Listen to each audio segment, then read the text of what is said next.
नमस्कार दोस्तों, दृष्टिकोण में आपका स्वागत है और मैं हूं आपके साथ दुष्यंत चोपड़ा। दोस्तों, आज हम वैसे तो बात करेंगे उत्तर प्रदेश के हाथरस में पीछे जो दुर्घटना हुई, जो एक युवती जो 19 वर्षीय जो लड़की थी, उसकी पहले कहा गया कि उसका गैंग रेप हुआ, फिर पता लगा नहीं, वो रेप नहीं था। तो इस सारे मसले पर तो हम चर्चा करेंगे ही, लेकिन इसके साथ ही में हम लोग जो मेन इंपॉर्टेंट आज जो मुद्दा मैं आपके सामने रखना चाहता हूं, वो ये रखना चाहता हूं कि ये जो रेप की जो दुखद घटना होती है, ये जो त्रासदी किसी लड़की के साथ भी शारीरिक और मानसिक रूप से उसको जो यातना झेलनी पड़ती है, और उस यातना का किस तरह से राजनीतिकरण होता है, और उस याचना, उसकी जो एक यातना है उसको किस तरह से न्यूज चैनल वाले और न्यूज़पेपर्स वाले अपने भले के लिए, अपने टीआरपी के लिए भुनाते हैं, इसके ऊपर आज हम चर्चा करने वाले हैं। हालांकि वीडियो आज का थोड़ा लंबा हो सकता है, लेकिन आपको मैं आज वो जानकारियां दूंगा जो आपको लगेगा कि हाँ, अगर आपने आज समय लगाकर ये वीडियो देखा है तो वो वर्थ है। क्योंकि जब से पिछले कई दिनों से ये सारा प्रकरण हाथरस वाला चल रहा है, तो उसमें आप देखेंगे कि जो ऐसे चैनल्स और न्यूज़पेपर्स हैं जो पहले से ही घोषित रूप से एंटी एस्टेब्लिशमेंट हैं या सरकार के खिलाफ लिखते हैं, वो सरकार कोई भी हो, और अगर खास तौर से वो बीजेपी की या मोदी जी की सरकार हो या उत्तर प्रदेश में योगी जी की सरकार हो, तो ऑब्वियसली उसके खिलाफ बोलना तो उनका परम धर्म है। उन्होंने बोलना भी है और उन्होंने लिखना भी है। लेकिन हो क्या रहा है कि कुछ ऐसे तथा कथित, मैं उनके लिए शब्द यूज करूंगा, तथा कथित राष्ट्रवादी चैनल और राष्ट्रवादिता का लबादा ओढ़े हुए उनके मुख्य कर्ता धर्ता पिछले कुछ दिनों से जिस तरह से हाथरस के सारे घटनाक्रम को अपने अपने चैनल के ऊपर, अपने अपने पोर्टल्स के ऊपर, अपने अपने न्यूज़पेपर्स में छाप रहे हैं और दिखा रहे हैं, वो अपने आप में हैरान कर देने वाला है कि अपनी खोई हुई दर्शकों की जमीन को दोबारा बटोरने के लिए, अपनी खोई हुई टीआरपी पाने की जो छटपटाहट, जो तड़प है, उस तड़प में आदमी किस हद तक जा सकता है, ये पिछले 3-4 दिन के उनके जो कवरेज है हाथरस को लेकर, वो उसकी गवाही है। शुरू में जितना भी हो हल्ला मचा, कहां से ये केस शुरू हुआ, 14 तारीख को उस लड़की के साथ तथाकथित रूप से बलात्कार हुआ, फिर उसके बाद वो लड़की वहां से हाथरस से अलीगढ़ आती है, अलीगढ़ में इलाज होता है, अलीगढ़ के बाद वो दिल्ली के सफदरजंग अस्पताल में आती है। यहां आकर वो उस त्रासदी को झेल नहीं पाती, वो बेचारी की मृत्यु हो जाती है। लेकिन उसके बाद जो राजनीति शुरू हुई, वो राजनीति जहां एक और कांग्रेस के महासचिव और पूर्व अध्यक्ष प्रियंका वाड्रा और राहुल गांधी, ये लोग जिस तरह से अपना हाथरस की ओर कूच किए, वो तो उनके राजनीतिक निहितार्थ हम समझ सकते हैं। लेकिन कुछ चैनल्स ने इस सारे के दौरान इस तरह से इस सारे को पेश किया कि भाई वहां पर ये जो रेप हुआ बहुत बड़ा बवंडर हो गया, योगी जी की पुलिस फेल हो गई, सारे आरोप पुलिस के ऊपर लगने लगे, सारी उंगलियां आदित्यनाथ योगी जी के ऊपर लगने लग गई। वो चैनल्स जो कल तक राष्ट्रवादिता का लबादा ओढ़ के दुनिया के सामने और भारत की जनता को अपने सामने पेश करते थे, वो दिखाने लगे कि किस तरह से यूपी की पुलिस ने रातों रात उस लड़की का शव जला दिया, उसको दाह संस्कार प्रॉपर नहीं होने दिया। कहीं शास्त्रों के उदाहरण दिए गए कि हिंदू धर्म में रात को शव नहीं जलाया जाता, कहीं कहा कि परिवार को दबाया गया, उसको पीटा गया, उसके भाई की पिटाई हुई। जो अनर्गल वहां पर वातावरण वो बना सकते थे, वो चैनलों ने बनाया। यहां तक कि आज भी, अभी से थोड़ी देर पहले तक, एक चैनल बहुत जोर जोर से वहां पर अपना गाना और प्रशस्ति गान गा रहा था कि दिल्ली हाई कोर्ट ने स्वयं संज्ञान लिया है और यूपी पुलिस के को फटकार पड़ी, डीएम के ऊपर घेराव होगा, डीएम के ऊपर कार्रवाई होगी, जाने क्या क्या वो बोल रहे थे। लेकिन ये तय है कि जिस तरह से उस लड़की, जो कि इसमें यहां मैं एक बात बड़ी क्लियर कहना चाहूंगा कि एज एन इंडिविजुअल मैं दुष्यंत चोपड़ा या हमारा जो चैनल है दृष्टिकोण, हम किसी भी तरह से उस लड़की के साथ जो त्रासदी हुई उसको जस्टिफाई नहीं कर रहे, क्योंकि एक इंसान होने के नाते हमारी जो परंपराएं, हमें जो सीख मिली है, जो संस्कार मिले हैं अपने परिवार से और अपने धर्म से, हम हर तरह से इस तरह की किसी भी घटना के खिलाफ हैं और ये मांग भी करते हैं कि कोई भी ऐसा व्यक्ति, वो चाहे कोई भी जात का हो, धर्म का हो, हिंदू हो, मुसलमान हो, अगर उसने किसी लड़की का रेप किया उसको चौराहे पर खड़ा होकर गोली मार देनी चाहिए, उसको चौराहे पर खड़े होकर फांसी, उसको सबके सामने पब्लिकली फांसी देनी चाहिए। हम उसकी डिमांड करते हैं। लेकिन जो कुछ हाथरस में हुआ, उस हाथरस में जो मामले का इन लोगों ने नाजायज फायदा उठाया, जबकि बाद में अब यह साबित हो चुका है कि उस लड़की के साथ रेप नहीं हुआ था, लेकिन उसके रेप को एस्टेब्लिश करने की कोशिश की गई।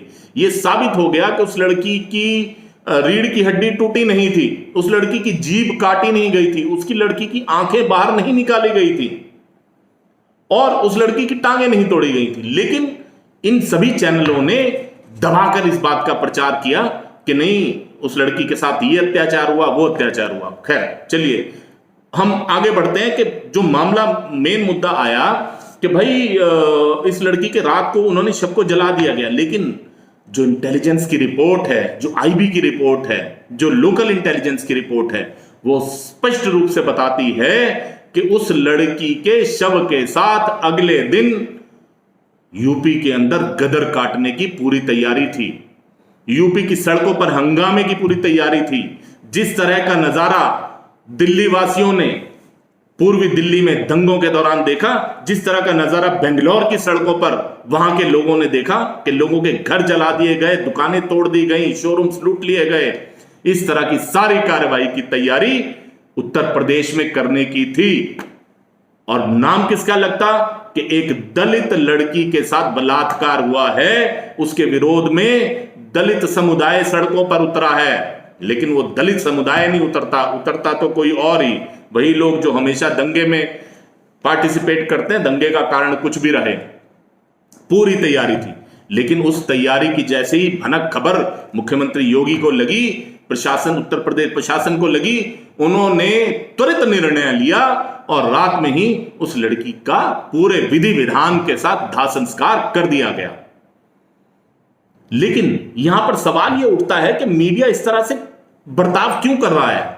आप देखिए, यहां पर मैं एक बात आपके संज्ञान में जरूर लाना चाहूंगा कि अगर यूपी में यह दुर्घटना घटी, ये दुखद दुर्घटना घटी, तो इतना बवाल मचा। वहीं यूपी के बलरामपुर में जो घटना घटी, उसके ऊपर ना राहुल गांधी वहां पर बलरामपुर जाएंगे, ना प्रियंका गांधी बलरामपुर जाएंगी, ना इंडिया टीवी जाएगा, ना जी न्यूज जाएगा, ना कोई एनडीटीवी जाएगा, कोई चैनल वहां बलरामपुर नहीं जाएगा। वो क्यों नहीं जाएगा? वो इसलिए नहीं जाएगा कि वहां के जो बलात्कारी पकड़े गए हैं वो अल्पसंख्यक समुदाय को बिलोंग करते हैं। मैं कहता हूं रेपिस्ट कोई भी हो, हिंदू हो, मुसलमान हो, हिंदुओं में वो सवर्ण हो, ब्राह्मण हो, ठाकुर हो, दलित हो, कोई भी हो, उसके साथ सख्त से सख्त व्यवहार होना ही चाहिए। लेकिन ये डिस्क्रिमिनेशन क्यों? और यही डिस्क्रिमिनेशन स्टेट टू स्टेट क्यों होता है? जब एक तरफ उत्तर प्रदेश में कुछ होता है तो इतना बवाल मचता है, और वहीं राजस्थान में 12 में 2 लड़कियों के साथ रेप हुआ, बांसवाड़ा में रेप की घटना हुई और वो बेचारी लड़की ने जहर खाकर आत्महत्या कर ली। अजमेर में एक लड़की जो पिहर जा रही थी, उसको रास्ते में ही रोक लिया जाता है और उसके साथ दुष्कर्म किया जाता है। इस घटना की कोई भी चैनल संज्ञान नहीं लेता, कोई भी न्यूज़पेपर संज्ञान नहीं लेता। क्यों नहीं लेता? वो इसलिए नहीं लेते क्योंकि सारा खेल टीआरपी का है। वो टीआरपी जो वो लोग खो चुके हैं, उस टीआरपी को दोबारा प्राप्त करने का सारा खेल है। आइए मैं आपको एक चार्ट के जरिए समझाने की कोशिश करता हूं ये टीआरपी का खेल क्या है। देखिए आप, आइए देखते हैं कि ये टीआरपी का खेल क्या है और किस तरह से अर्नब गोस्वामी के रिपब्लिक ने इंग्लिश चैनल में ना सिर्फ एक बहुत लंबी छलांग लगाई है, इतनी लंबी छलांग कि उसने सबका सुपड़ा साफ कर दिया है, बल्कि हिंदी चैनल का जो सबसे बड़ा बाजार है टीवी न्यूज का, हिंदी न्यूज चैनल का, उसके अंदर भी उसने अपना अभी तक पिछले कई हफ्तों ही नहीं महीनों से अपना प्रभुत्व और अपना वर्चस्व बना कर रखा हुआ है। देखिए बड़ा एक इंटरेस्टिंग सी चीज है कि अगर हम इंग्लिश चैनल्स के ऊपर नजर डालते हैं, इंग्लिश के टॉप 5 चैनल्स की अगर हम बात करें तो Republic TV 77%, 77% share, market share लेकर बैठा हुआ है। यानी उसने बाकी सभी चैनल्स का टीआरपी इतनी बुरी तरह से ध्वस्त कर दिया है कि सभी चैनल्स की हालत खराब है। वो ये सोच रहे हैं कि वो ऐसा क्या करें कि पब्लिक वापस उनके चैनल की तरफ मुड़े। ये देखिए CNN सेकंड नंबर पर जो है वो 77 है और ये उसका 10%, सिर्फ 7.5% पर ये बैठा हुआ है। इंडिया टुडे, राजदीप सरदेसाई जिसको रिप्रेजेंट करते हैं, आप उस चैनल की हालत देखिए, तीसरे नंबर पर यहां पर लड़खड़ा रहा है 7% मार्केट शेयर के साथ। टाइम्स नाउ, अर्नब जहां से निकले हैं वहां का चैनल देखिए 6.8% के मार्केट शेयर के साथ। और वो एनडीटीवी जो कि नीति उनको सूट करती है, उससे संबंधित जिस टाइप की न्यूज को फैलाने वाला और उसको एस्टेब्लिश करने वाला जो सबसे बड़ा कारक है एनडीटीवी, वो कितनी बड़ी शेयर लेकर बैठा है? शर्मनाक 1.30% शेयर उसके पास है, 1.30 मार्केट शेयर। ये वही प्रणॉय जेम्स रॉय का चैनल है जहां से राजदीप सरदेसाई, इंडिया टुडे ये भी निकले हैं, और अर्नब जो आज सारी मार्केट को कैप्चर करके बैठे हैं वो भी यहीं से निकले हैं। अर्नब जेम्स रॉय के ही चेले हैं वो। और अगर हम यही बात अगर हम हिंदी चैनलों की करें तो हिंदी न्यूज चैनल में भी देखिए रिपब्लिक भारत बिल्कुल क्लियर कट मेजॉरिटी के साथ 19.8% का मार्केट शेयर लेकर बैठा है। जबकि हम बात करें आज तक की तो 11%। रजत शर्मा, मैं विशेष रूप से ये कहूंगा, देखिए 11.5% के शेयर पर पिछले कई दिनों से तीसरे चौथे नंबर पर लगे हुए हैं। और इसी उहापोह में किस तरह से ये इस दौड़ में आगे निकले और जो अपनी जमीन खोई है इन्होंने, उस जमीन को कैसे प्राप्त करें। तो भैया इधर से नहीं आएगी पब्लिक तो उधर से आ जाएगी, कहीं से आए बस टीआरपी चाहिए। TV 9 11.2%, news 18 9%। ये जी न्यूज जो कथित रूप से अपने आप को सबसे बड़ा राष्ट्रवादी चैनल और राष्ट्रवादिता का पुरोधा बोलते हैं, मिस्टर सुधीर चौधरी, और पिछले 2 दिन से इस हाथरस वाले मामले में किस तरह से वो पब्लिक को ऐसा एक नजारा पेश कर रहे हैं कि जहां पर की बजाय इसके कि कोई किसी के मन में शांति हो या कोई अपने आप में संयम बरते, नहीं, एक भड़काने वाला काम जो है वो ये 2 चैनल्स जो हैं पिछले कई दिनों से कर रहे हैं। आप देखिए जी न्यूज 8%, एबीपी न्यूज इससे नीचे, न्यूज नेशन उससे नीचे, न्यूज 24 तेज, और यहां पर 11वें नंबर पर, मैंने 11 नंबर तक इसीलिए लिया है ताकि मैं आपको एनडीटीवी दिखा पाऊं। आप ये देखिए एनडीटीवी इंडिया हिंदी का जो चैनल है 2.2% मार्केट शेयर के साथ है। अब आप खुद सोचिए कि ये टीआरपी का खेल क्या से क्या करवा सकता है। तो देखा आपने, इस तरह से जो चैनल अपनी टीआरपी की जमीन खो चुके हैं तो उन्होंने अपनी जमीन पकड़ने के लिए क्या करेंगे? वो कुछ ना कुछ ऐसी सनसनीखेज खबर देंगे जिससे कि उनके गए हुए भागे हुए दर्शक वापस उन तक लौटें और वो दोबारा से टीआरपी प्राप्त करें ताकि उनको एडवर्टाइजिंग मिल सके। यानी सारा का सारा खेल सिर्फ और सिर्फ दर्शकों को अपनी ओर खींचने का है। भावनाएं कुछ नहीं है, मुद्दा कुछ नहीं है और विचारधारा कुछ नहीं है, कुछ नहीं है। और वहीं पर अगर हम ये बात करें कि रेप के मामले में किस तरह से ये जो लिबरल गैंग है या जो साम्यवादी सोच रखने वाले यहाँ के चैनल्स और न्यूज़पेपर्स हैं, वो किस तरह से एक उनका नजरिया है किसी भी रेप के प्रति, मैं इसको भी आपको चार्ट के जरिए समझाना चाहूंगा। कृपया आप देखिए, ये चार्ट देखिए सर। तो टीआरपी के बाद अब हम लोग आते हैं जो घोषित रूप से जो लिबरल गैंग कहें या साम्यवादी सोच वाले चैनल्स कहें या एंटी एस्टेब्लिशमेंट चैनल्स कहें, कि उनका, इसमें सिर्फ चैनल्स की ही बात नहीं है, ये मैं सभी प्रिंट मीडिया की भी बात कर रहा हूं, इसमें सोशल मीडिया भी आ जाता है, इसमें सभी जो लिबरल गैंग के जो पोर्टल्स हैं सोशल मीडिया पर चलने वाले सब आ जाते हैं। अब वो एक रेप को किस नजर से देखते हैं उसको समझाने के लिए देखिए मैं आपको चार्ट के थ्रू समझाना चाहता हूं।